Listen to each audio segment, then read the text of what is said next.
नमस्कार मेरे प्यारे भाइयों और बहनों, मैं विवेक क्राइम स्टोरी बाय विवेक के नए एपिसोड में आप सभी लोगों का हार्दिक अभिनंदन, वंदन और स्वागत करता हूं। कहानी में आगे बढ़ने से पहले कृपया crime story by Vivek channel को सब्सक्राइब कर बेल आइकन जरूर दबा लें ताकि मेरे हर स्टोरी का नोटिफिकेशन आपको मिलता रहे। तो चलिए आज की कहानी शुरू करते हैं। उत्तर प्रदेश के उसराहार थाने में सुबह करीब 10 बजे एक सूचना मिली कि कवा गांव के नाग देवता मंदिर के पास सड़क किनारे नाली में एक लाश पड़ी है। यह संदेश पुलिस नियंत्रण कक्ष से प्रसारित किया गया था। थाने में उस समय इमरजेंसी ड्यूटी पर एसआई राम कुमार सिंह मौजूद थे। उन्होंने थानाध्यक्ष गंगा दास को इस सूचना से अवगत करा दिया। यह घटना 22 जुलाई 2022 की है। लाश मिलने की खबर मिलते ही थानाध्यक्ष गंगा दास ने आवश्यक पुलिसकर्मियों को साथ लिया और घटनास्थल की ओर रवाना हो गए। कवा गांव से मीसापुरा जाने वाली सड़क पर नागदेव मंदिर के पास खेत किनारे नाली में उन्हें एक महिला की लाश मिली। उसकी उम्र लगभग 35 साल थी। उसने गुलाबी रंग की साड़ी और काला ब्लाउज पहना हुआ था। थाना प्रभारी ने शव का बारीकी से निरीक्षण किया तो महिला की दाहिनी कनपटी के ऊपर सिर पर गोली मारी गई थी। जिस जगह शव पड़ा हुआ था वहां से कुछ दूर सड़क पर खून पड़ा था। खून के निशान नाली तक थे। सड़क पर नारियल, चावल, सिंदूर, पूजा सामग्री और टूटी चूड़ियां बिखरी पड़ी थीं। महिला की चप्पलें व पूजा की थाली भी सड़क पर पड़ी थी। घटनास्थल व लाश का मुआयना करने के बाद थाना प्रभारी इस नतीजे पर पहुंचे कि नाग देवता मंदिर में पूजा कराने का झांसा देकर महिला को लाया गया और सड़क पर गोली मारकर हत्या कर दी गई। इसके बाद शव को घसीटकर खेत किनारे बनी नाली में डाल दिया गया। मामले की गंभीरता को देखकर थाना प्रभारी ने इस घटना की सूचना वरिष्ठ अधिकारियों को दे दी। पुलिस अधिकारियों ने बारीकी से घटनास्थल का निरीक्षण किया तथा थाना प्रभारी गंगा दास से घटना के संबंध में जानकारी ली। फॉरेंसिक टीम ने पूजा की थाली से फिंगरप्रिंट लिए। इसके अलावा भी टीम ने कई अन्य सबूत जुटाए। टीम ने खून आलूदा मिट्टी का नमूना भी रासायनिक जांच हेतु सुरक्षित कर लिया। महिला पुलिसकर्मी पूनम ने मृत महिला की जामा तलाशी ली लेकिन कुछ नहीं मिला। फिलहाल पुलिस के लिए सबसे बड़ी समस्या लाश की शिनाख्त की थी। घटनास्थल पर कवा गांव व उसके आसपास के गांव के लोग मौजूद थे।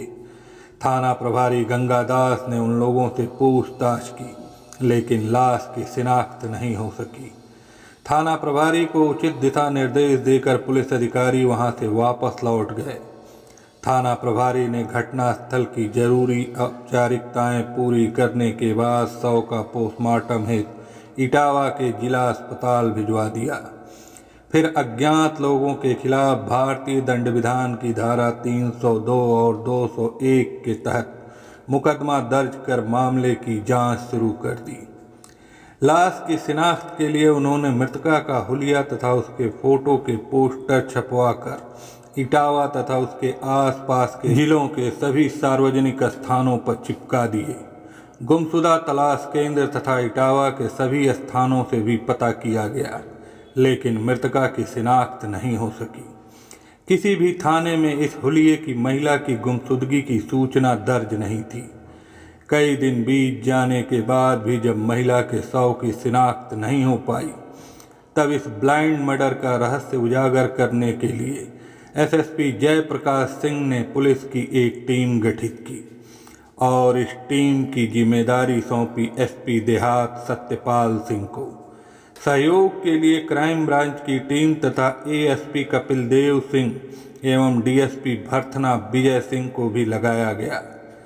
गठित टीम ने सबसे पहले गांव के लोगों से पूछताछ की। गांव के लोगों ने बताया कि घटनास्थल लगभग 1 किलोमीटर दूर है और सुनसान जगह हत्या देर रात की गई थी। इसलिए हमने न तो अपराधियों को देखा और न ही गोली चलने की आवाज़ सुनी। साथ ही उन्होंने यह भी कहा कि महिला उनके क्षेत्र की नहीं है, उसे दूर दराज क्षेत्र से किसी वाहन से लाया गया होगा। ग्रामीणों से पूछताछ के बाद पुलिस टीम फिर से घटनास्थल पहुंची और खोजबीन शुरू की। खोजबीन के दौरान थाना प्रभारी गंगा दास की निगाह कागज के एक टुकड़े पर पड़ी।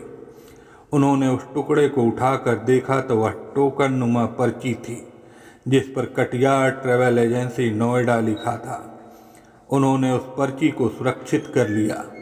थाना प्रभारी गंगा दास ने घटनास्थल से पर्ची मिलने की जानकारी टीम के अन्य सदस्यों तथा एसपी देहात सत्यपाल सिंह को दी। इस पर सत्यपाल सिंह ने टीम को नोएडा जाने तथा ट्रैवल एजेंसी के मालिक से पूछताछ करने का आदेश दिया। दरअसल सत्यपाल सिंह को पर्ची देखकर अंधेरे में उजाले की एक किरण नजर आने लगी थी।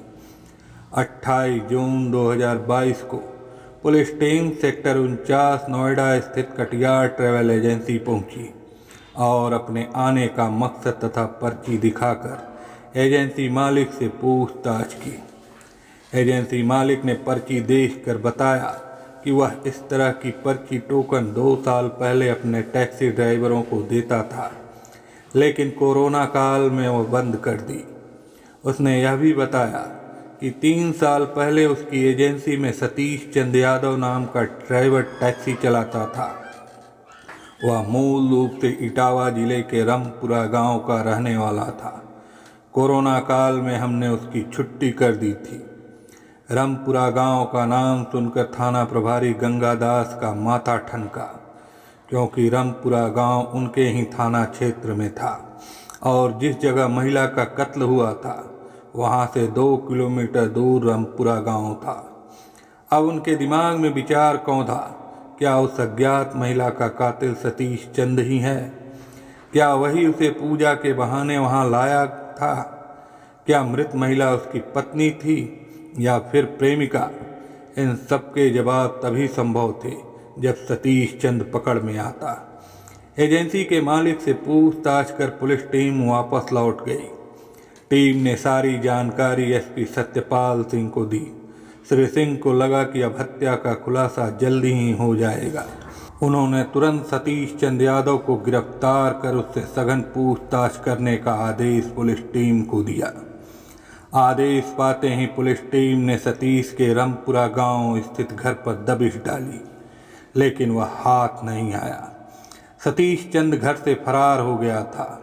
पुलिस टीम ने उसके कई संभावित ठिकानों पर भी उसे तलाश किया, लेकिन वह पुलिस को चकमा दे गया। आखिर उसराहार थाना प्रभारी गंगा दास ने सतीश चंद यादव की टोह में खास खबरियों को लगा दिया। 1 जुलाई 2022 की सुबह 5 बजे एक खास मुखबिर ने थाना प्रभारी को सूचना दी कि सतीश इस समय भावपुर अंडरपास पर मौजूद है। क्योंकि मुखबिर की सूचना महत्वपूर्ण थी, अतः गंगा दास पुलिस टीम के साथ भावपुर अंडरपास जा पहुंचे। पुलिस को देखकर सतीश तेजी से भागा, लेकिन टीम ने घेराबंदी कर उसे दबोच लिया। सतीश को थाने लाया गया। थाने में जब उसे मृत महिला की फोटो दिखाई गई तो उसने उसे पहचानने से साफ इनकार कर दिया, लेकिन उसकी घबराहट और हाव भाव बता रहे थे कि वह कुछ छिपा रहा है। तब उस पर सख्ती बरती गई। फिर वह मुंह खोलने पर मजबूर हो गया। सतीश ने बताया कि मृतक महिला उसके दोस्त गजेंद्र की पत्नी मिथिलेश थी, जो राजस्थान के झुंझुनू की रहने वाली है। इसके बाद सतीश ने 1 नहीं 2 मर्डर का खुलासा किया। उसने मिथिलेश के पति गजेंद्र की हत्या का भी खुलासा किया। इस खुलासे से पुलिस दंग रह गई। पुलिस ने सतीश की जामा तलाशी ली तो उसके पास से एक तमंचा व 2 कारतूस बरामद किए गए। उसकी निशानदेही पर पुलिस ने हत्या में प्रयुक्त कार भी बरामद कर ली। इसके अलावा मृतका मिथिलेश का आधार कार्ड व कुछ जेवर भी बरामद कर लिए। थाना प्रभारी गंगा दास ने ब्लाइंड मर्डर का खुलासा करने तथा आरोपी को गिरफ्तार करने की जानकारी पुलिस अधिकारियों को दी। फिर एसएसपी जयप्रकाश सिंह ने सिविल लाइंस पुलिस सभागार में प्रेस वार्ता की और कातिल सतीश चंद यादव के द्वारा एक नहीं 2 हत्याएं किए जाने का खुलासा किया। मिथिलेश कौन थी, वह सतीश के संपर्क में कैसे आई, सतीश ने मिथिलेश और उसके पति गजेंद्र की हत्या क्यों की, यह सब जानने के लिए हम आपको उनके अतीत की ओर ले चलते हैं। उत्तर प्रदेश के इटावा जिले का एक छोटा सा गांव है रामपुरा। यह उसराहार थाना इसी थाने के अंतर्गत आता है। रामपुरा गांव से 2 किलोमीटर दूर नाग देवता का मंदिर है जो आसपास के दर्जनों गांवों में मशहूर है। आषाढ़ माह की पंचमी को यहाँ मेला लगता है। दर्जनों सपेरे सांपों का दर्शन कराने यहाँ आते हैं। नाग देवता मंदिर सुनसान जगह पर है। इसी रामपुरा गांव में राम सिंह यादव रहते थे। उनके परिवार में पत्नी के अलावा 2 बेटे सतीश चंद, उमेश चंद तथा एक बेटी उमा थी। राम सिंह किसान थे। किसानी से ही वह अपने परिवार का भरण पोषण करते थे। 3 भाई बहनों में सतीश बड़ा था। उसका विवाह कमला नाम की युवती से हुआ था।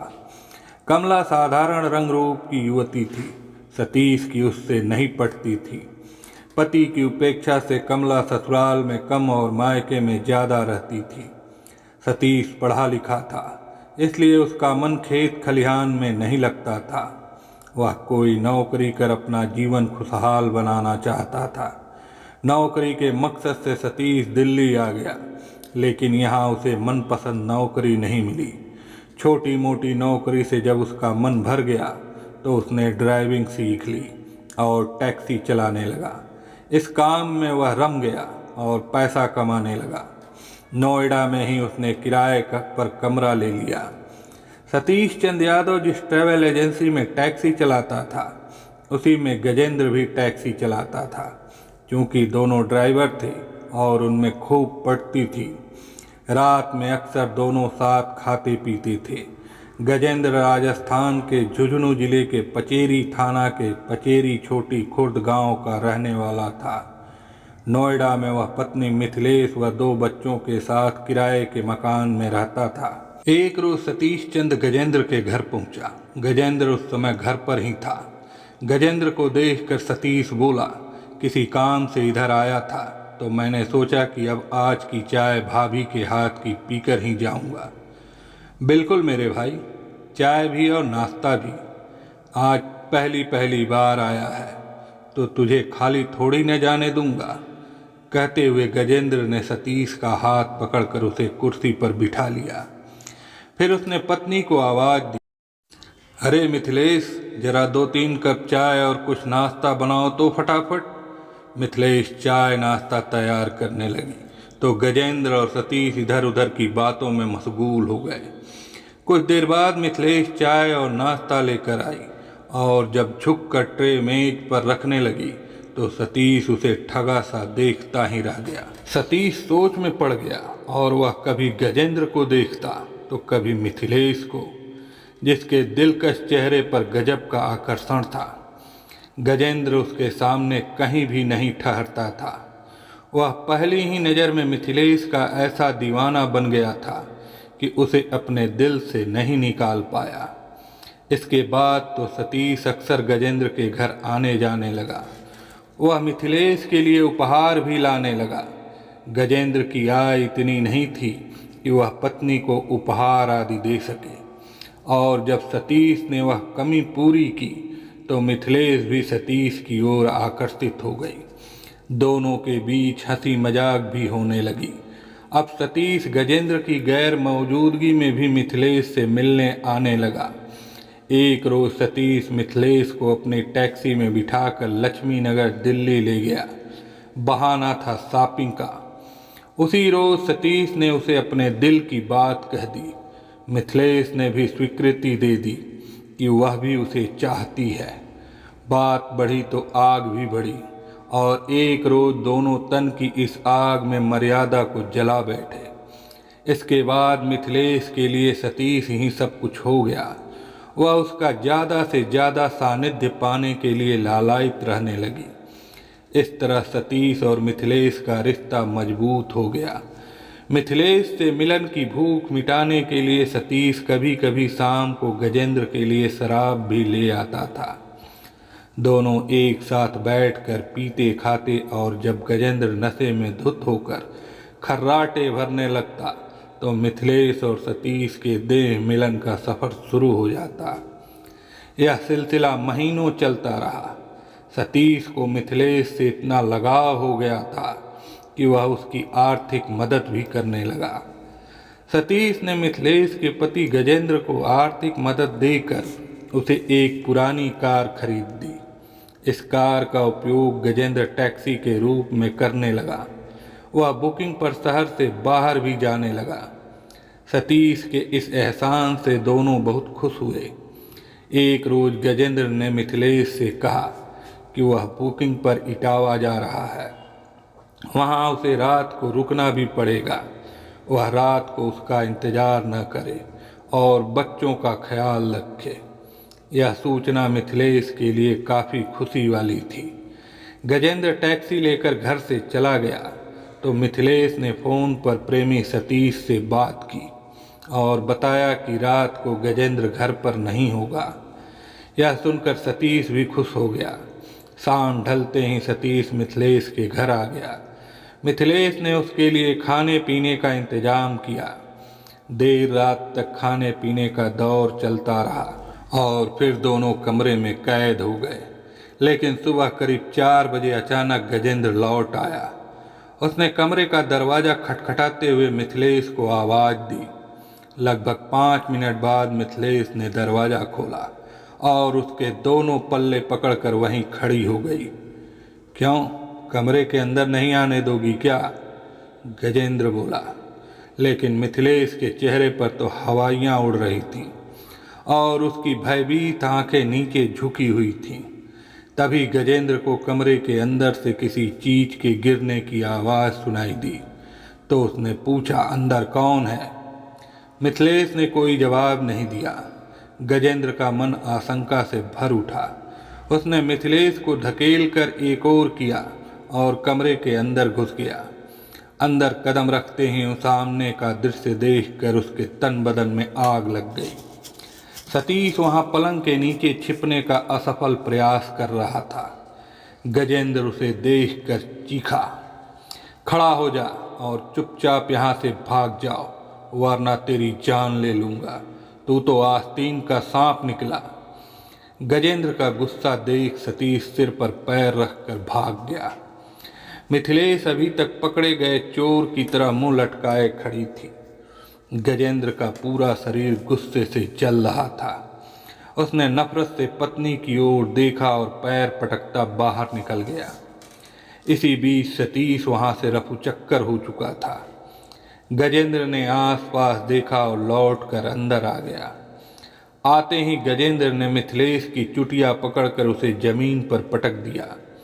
फिर लात घूंसों से बेतहाशा मारने लगा। मिथिलेश रोने गिड़गिड़ाने लगी, लेकिन गजेंद्र ने उसको तभी छोड़ा जब वह उसे मारते मारते थक गया। इस घटना के बाद गजेंद्र ने अपने घर में सतीश के आने पर पाबंदी लगा दी और उसकी दोस्ती में भी दरार आ गई। दोनों ने साथ महफिल जमानी भी छोड़ दी। इसके साथ ही उसने बड़े बेटे से कह दिया कि अब अगर कभी सतीश घर आए तो वह उसे जरूर बताए। सतीश मिथिलेश से मिलने कई दिनों तक नहीं आया, लेकिन मिथिलेश की मोहब्बत के कारण वह अपने दिल से मजबूर था। उसकी आंखें मिथिलेश को देखने के लिए तरसने लगी और दिल बेचैन रहने लगा। आखिर जब सतीश से नहीं रहा गया तो एक दोपहर मिथिलेश से मिलने उसके घर पहुंच गया। मिथिलेश उस समय घर पर अकेली थी। उसके दोनों बच्चे स्कूल गए थे और गजेंद्र अपनी टैक्सी कार लेकर निकल गया था। सतीश को घर आया देख मिथिलेश के मुरझाए चेहरे पर बहार आ गई।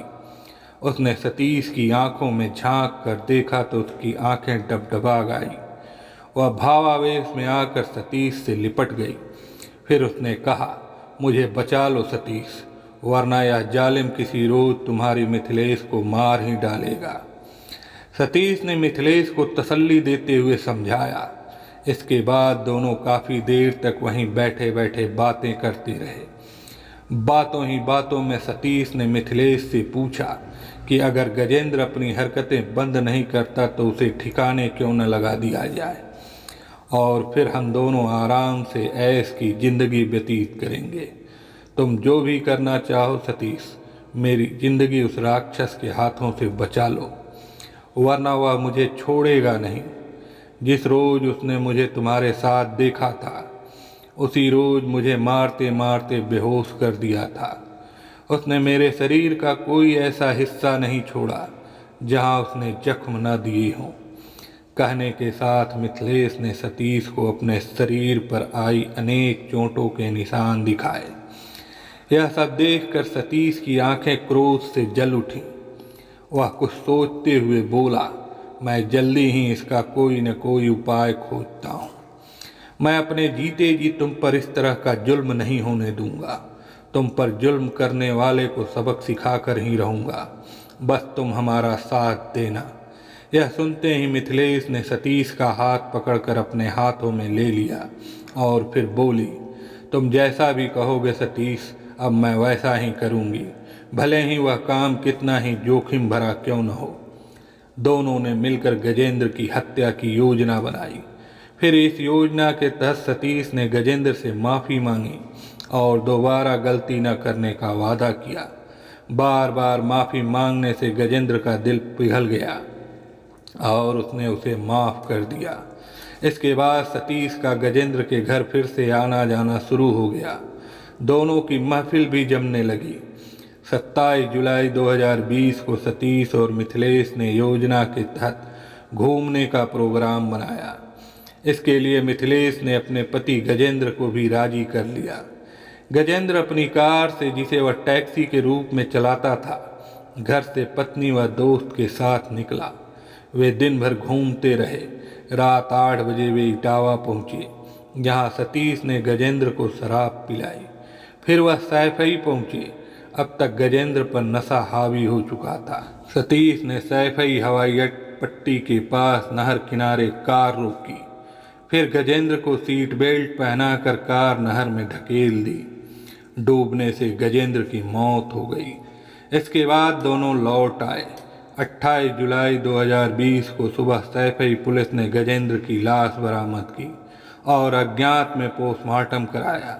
क्योंकि पुलिस को कोई तहरीर नहीं मिली थी और युवक की मौत पानी में डूबने से हुई थी, इसलिए इस मामले को ठंडे बस्ते में डाल दिया गया और आत्महत्या मानकर फाइल बंद कर दी।